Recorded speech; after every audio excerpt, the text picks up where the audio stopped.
Something silent and dangerous happens inside the body before diabetes takes hold, and most people completely miss the warning signs until serious damage has already occurred. Three specific body parts begin to swell in distinct patterns that Buddhist healing traditions have observed for centuries, yet modern medicine often overlooks these early signals until blood sugar levels reach dangerous heights. The tragedy lies not in the disease itself, but in how preventable the worst outcomes truly are when someone knows what to look for.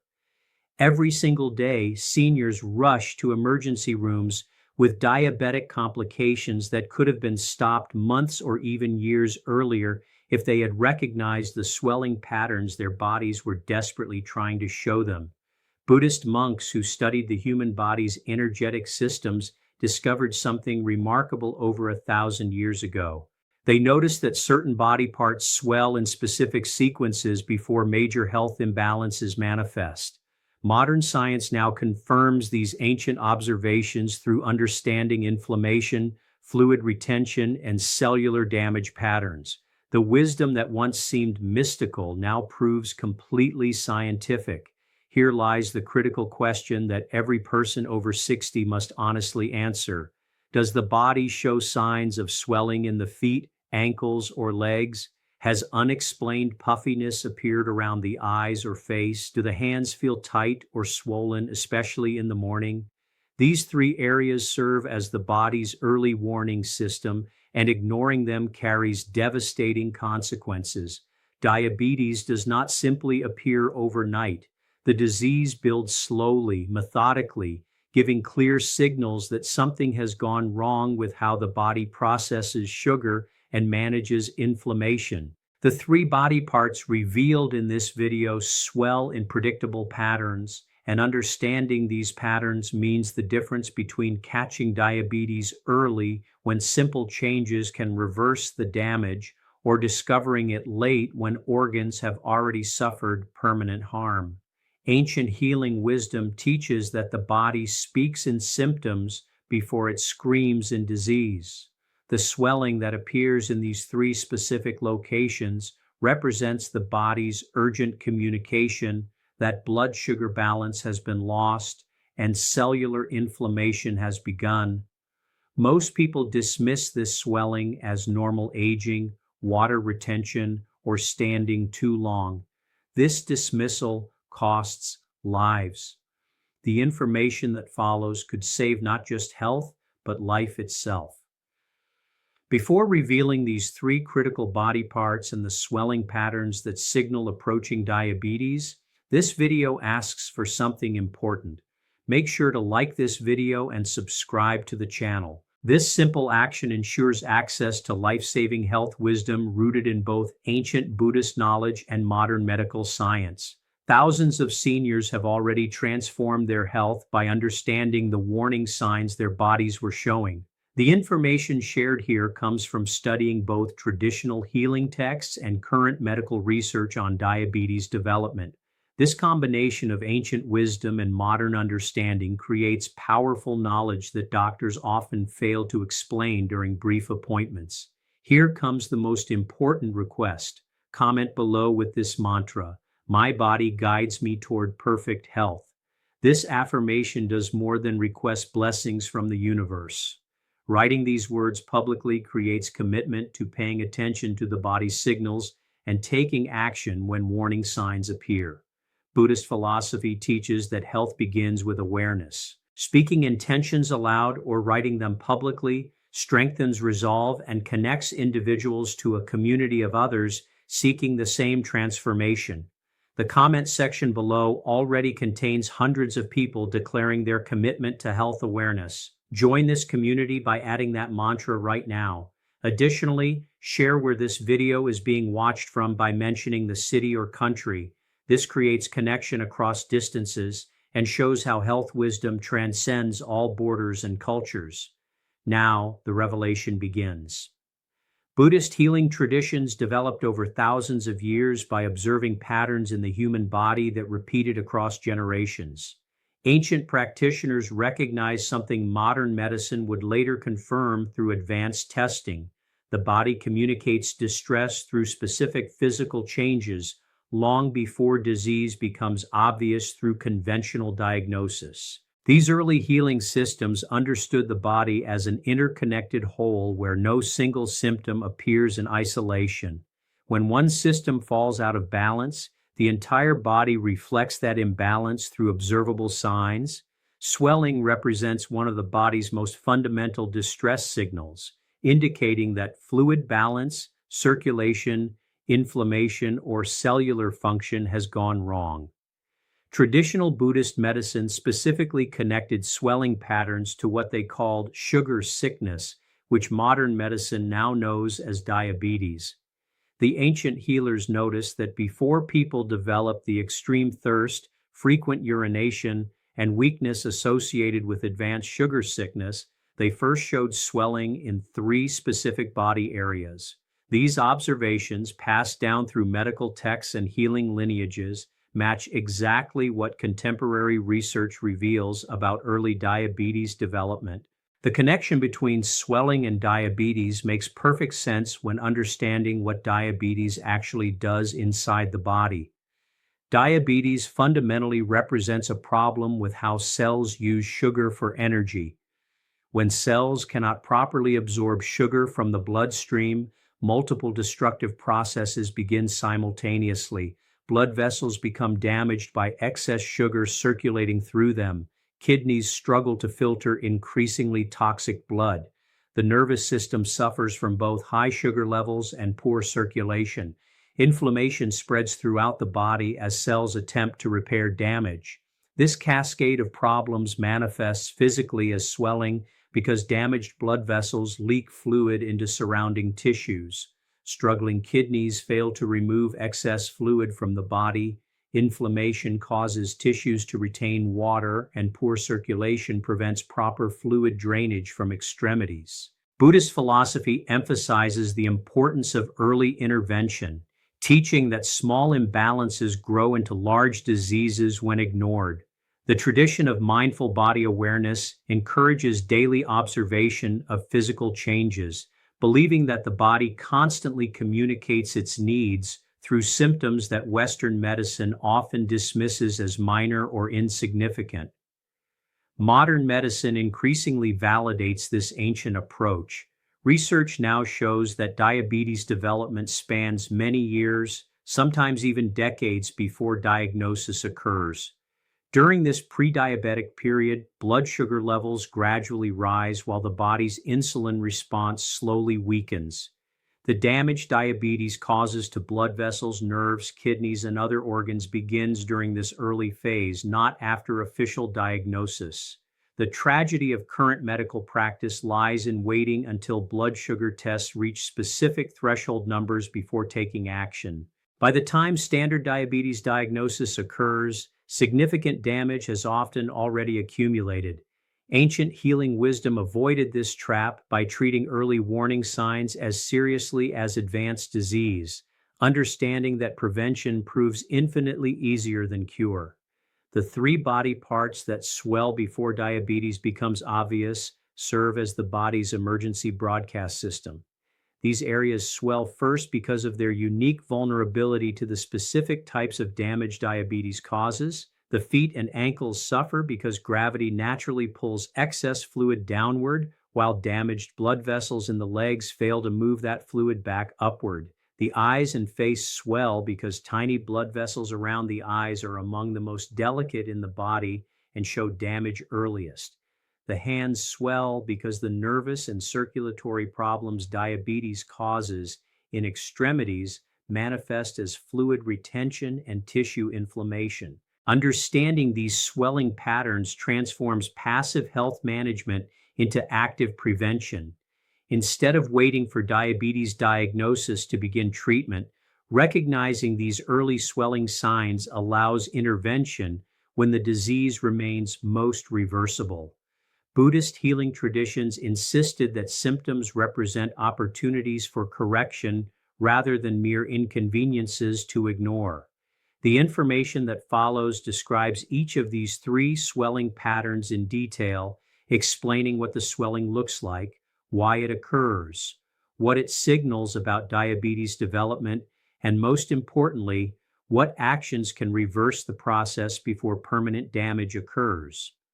The first body part that swells before diabetes causes serious harm reveals itself in the feet and ankles. This swelling appears so gradually that most people dismiss it as normal aging, too much salt, or standing too long. Buddhist healing practitioners recognized centuries ago that persistent swelling in the lower extremities, especially when accompanied by other subtle signs, warned of developing sugar imbalance. The philosophical meaning of feet and ankles in Buddhist body wisdom relates to grounding and foundation. These body parts connect humans to the earth and support the entire body's weight. When feet and ankles swell, traditional medicine interpreted this as the body's foundation becoming unstable, suggesting that core energy systems had lost balance.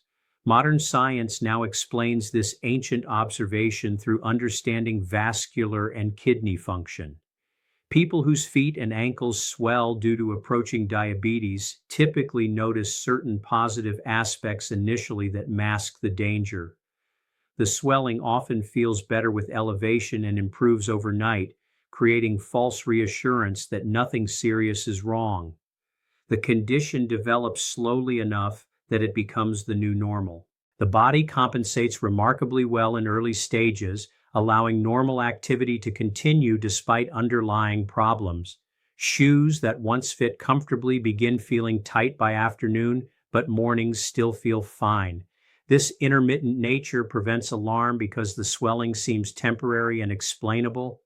However, the shadow side of this swelling carries serious implications. The feet and ankles swell in prediabetes because high blood sugar damages the smallest blood vessels first, and the feet contain extensive networks of tiny capillaries. Damaged capillaries leak fluid into surrounding tissue. The kidneys, stressed by filtering excess sugar, begin retaining sodium and water. Poor circulation in the legs, worsened by vascular damage, prevents proper fluid drainage back toward the heart. Inflammation throughout the body, triggered by constantly elevated blood sugar, causes tissues everywhere to retain excess fluid. The specific appearance of diabetes-related foot and ankle swelling follows recognizable patterns.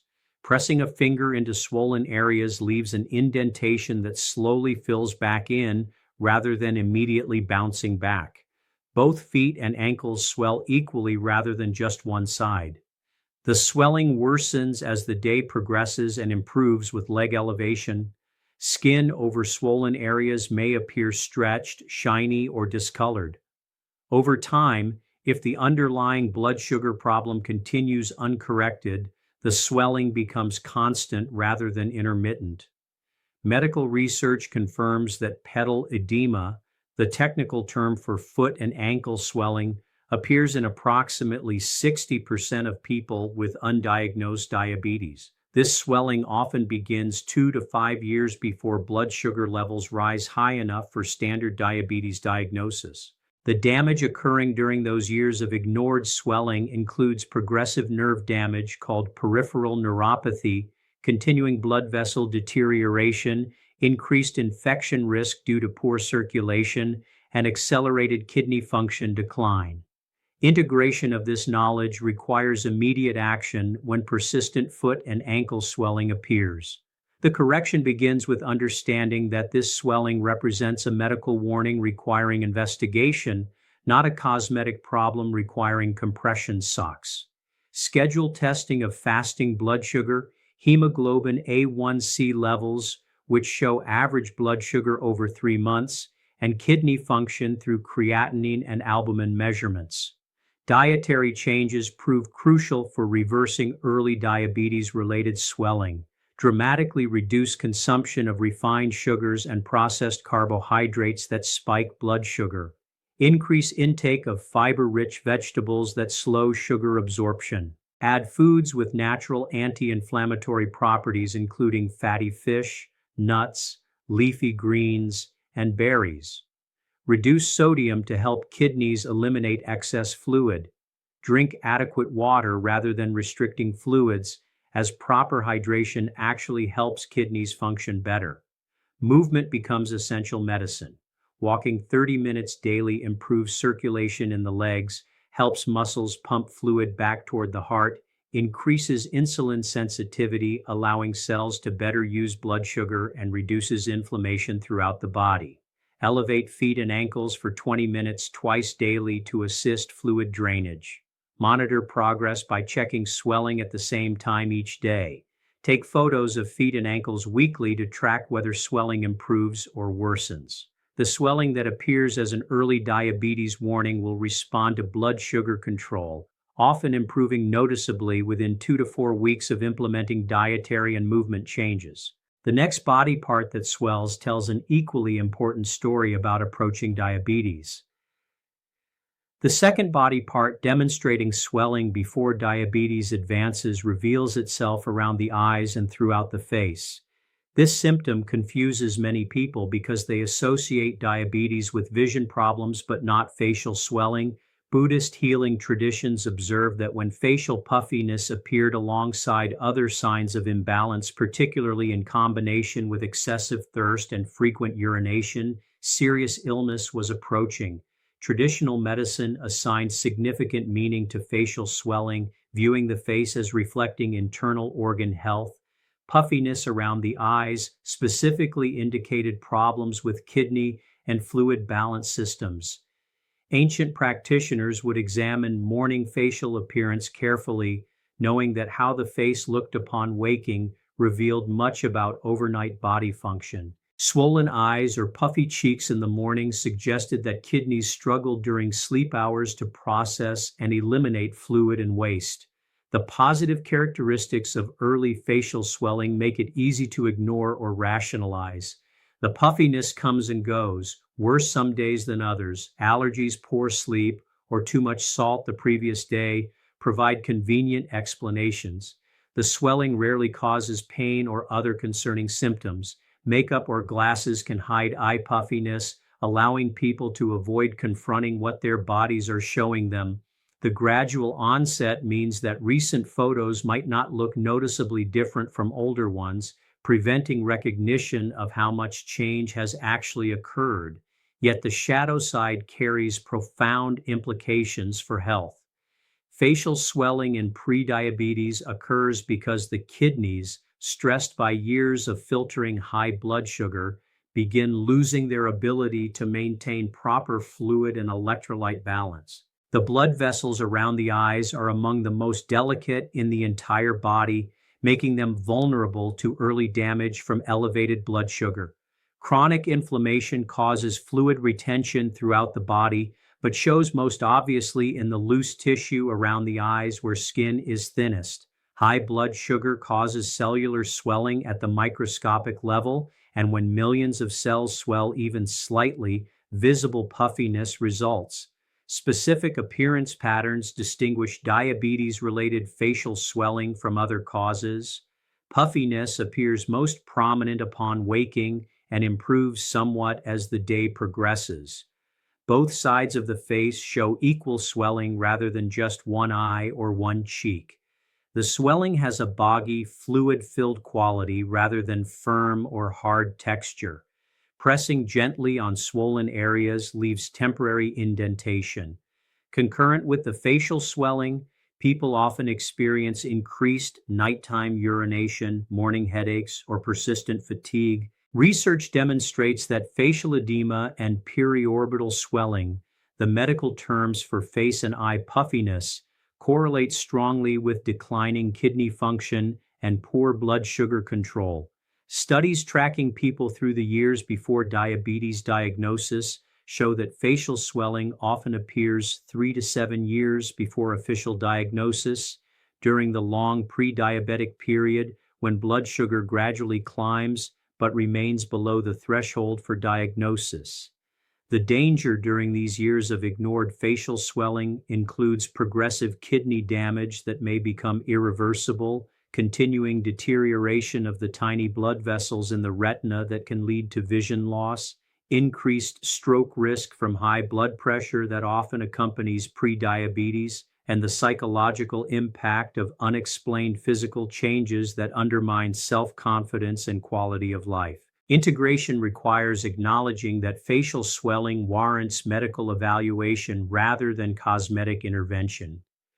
The first step involves testing kidney function through creatinine, blood urea nitrogen, and urine albumin measurements.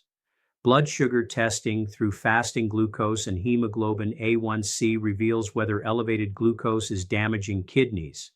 Blood pressure monitoring identifies another common diabetes precursor. Dietary intervention to address facial swelling focuses on reducing sugar and refined carbohydrates that stress kidneys and raise blood sugar, decreasing sodium intake to ease kidney workload and reduce fluid retention, increasing potassium-rich foods like sweet potatoes and avocados that help balance electrolytes, and ensuring adequate but not excessive fluid intake to support kidney function without overloading the system.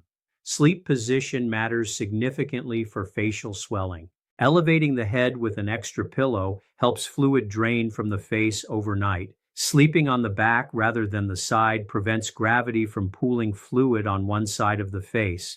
Movement and exercise improve facial swelling by increasing circulation throughout the body, helping kidneys function more efficiently, reducing inflammation system-wide, and improving insulin sensitivity that helps normalize blood sugar levels.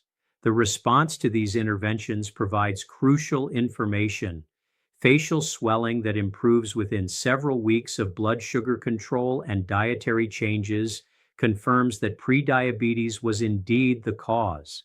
Persistent swelling despite these changes requires more urgent medical evaluation for other underlying conditions. The third and final body part completes the warning system. The third body part that swells before diabetes causes irreversible damage, manifests in the hands and fingers. This symptom particularly troubles people because hands perform countless daily tasks, and swelling that interferes with hand function forces acknowledgement that something is wrong. Buddhist healing practitioners noted that hand swelling often appeared alongside the other signs, completing a pattern they called the three swellings of sugar sickness. In traditional body wisdom, the hands represent action, productivity, and connection with the world. Hands create, nurture, work, and express. When hands swell and lose function, ancient healers interpreted this as the body signaling that fundamental life energy had become blocked or unbalanced. The hands' position at the ends of the arms, far from the heart, made them vulnerable to circulation problems, and their extensive small joints made them susceptible to inflammation. The positive characteristics of early hand swelling allow continued denial of serious problems. The swelling often feels worse upon waking and improves with movement as the day progresses. Removing rings at night and putting them back on in the morning becomes routine rather than alarming. Cold weather provides a convenient explanation for why rings don't fit properly. The hands continue functioning adequately despite mild puffiness, allowing normal activities to continue without significant disruption. Gradual onset means people adapt to progressively tighter grip strength and reduced flexibility without recognizing how much function has declined. The shadow side reveals serious implications. Hand and finger swelling in prediabetes occurs because peripheral circulation deteriorates as blood sugar damages small blood vessels in the extremities.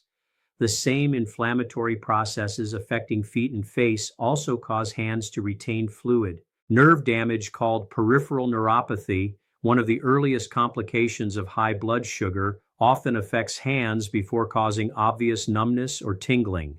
The hands have extensive networks of tiny joints, tendons, and ligaments that become inflamed and swollen in response to elevated blood sugar.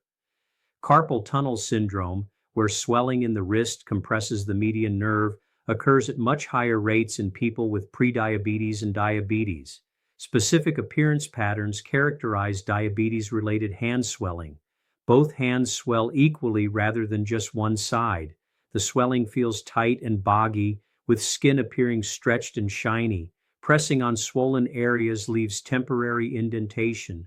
Rings that previously fit comfortably feel tight or cannot be removed. The hands feel stiff and less flexible, especially first thing in the morning. Fine motor skills like buttoning clothes or typing become more difficult. In more advanced cases, fingers may curve or develop permanent deformities. Medical studies document that hand swelling, joint stiffness, and reduced range of motion appear in 40 to 50% of people with undiagnosed diabetes and prediabetes. This swelling typically begins 1 to 4 years before official diabetes diagnosis. The condition called diabetic hand syndrome, where the hands become thickened, swollen, and less flexible, represents one of the earliest physical manifestations of chronic hyperglycemia. The risks during this period of ignored hand swelling include continuing nerve damage that may become permanent and irreversible, progressive joint damage that limits hand function and causes chronic pain, increased risk of infections in the hands due to poor circulation and high blood sugar, and development of trigger finger or carpal tunnel syndrome requiring surgical intervention. Integration of this warning sign demands acknowledgement that hand swelling requires medical investigation. Testing should include fasting blood sugar and hemoglobin A1C to assess glucose control, nerve conduction studies if numbness or tingling accompanies the swelling, and inflammatory markers like C-reactive protein that often elevate in prediabetes. Dietary approaches to reduce hand swelling mirror those for foot and facial swelling. Dramatic reduction of refined sugars and processed carbohydrates, increased anti-inflammatory foods including fatty fish and colorful vegetables, adequate protein to maintain muscle mass and support healing, and sufficient healthy fats from sources like olive oil, avocados, and nuts. Hand-specific interventions prove valuable. Gentle stretching exercises performed multiple times daily improve flexibility and promote fluid drainage. Elevating hands above heart level for 10 minutes twice daily helps reduce swelling. Contrast therapy, alternating warm and cool water soaks, stimulates circulation. Avoiding repetitive gripping or sustained positions that restrict circulation prevents worsening of symptoms.